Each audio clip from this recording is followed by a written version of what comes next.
Pardi Bagwada toll નાકા પર toll કર્મચારીઓ પર મારપીટના આક્ષેપો. મુંબઈના વેપારી સારવાર હેઠળ. ટોલ નાકાના 4 કર્મચારીઓએ લાકડીઓ તથા બેસબોલ બેટથી બેને માર માર્યાના આક્ષેપ. સમગ્ર મામલો સીસી કેમેરા પર આધાર.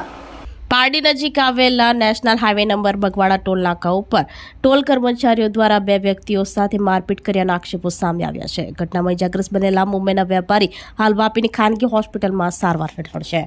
મળતી માહિતી મુજબ મુંબઈના સાયન કોલીવાડા વિસ્તારમાં રહેતા અને વડાપાવનો ધંધો કરતા મનોજભાઈ શેષમણી મિયા પોતાના મિત્ર મણિકંદન રમૈયા સાથે વલસાડથી પરત મુંબઈ જઈ રહ્યા હતા. તેઓ બગવાડા ટોલ નાકા પર પહોંચ્યા ત્યારે ટોલ બૂથ માટે પસાર થતી વેળાએ ગાડીના કાચ ઉપર ટોલનો દંડો પડતા તેમણે ટોલ કર્મચારીઓને આ બાબતે કહ્યું હતું.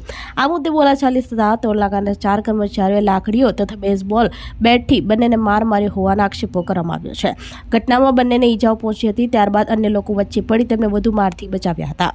ઈજાગ્રસ્ત મનોજભાઈ અને તેમના મિત્રને સારવાર માટે વાપીની વાઇબ્રન્ટ હોસ્પિટલમાં દાખલ કરવામાં આવ્યા છે. આ મામલે બગવાડા ટોલ નાકાના 4 અજાણ્યા કર્મચારી વિરુદ્ધ પારડી પોલીસ સ્ટેશનમાં ફરિયાદ નોંધવામાં આવી છે. પોલીસે સમગ્ર ઘટનાની વધુ તપાસ હાથ ધરી છે.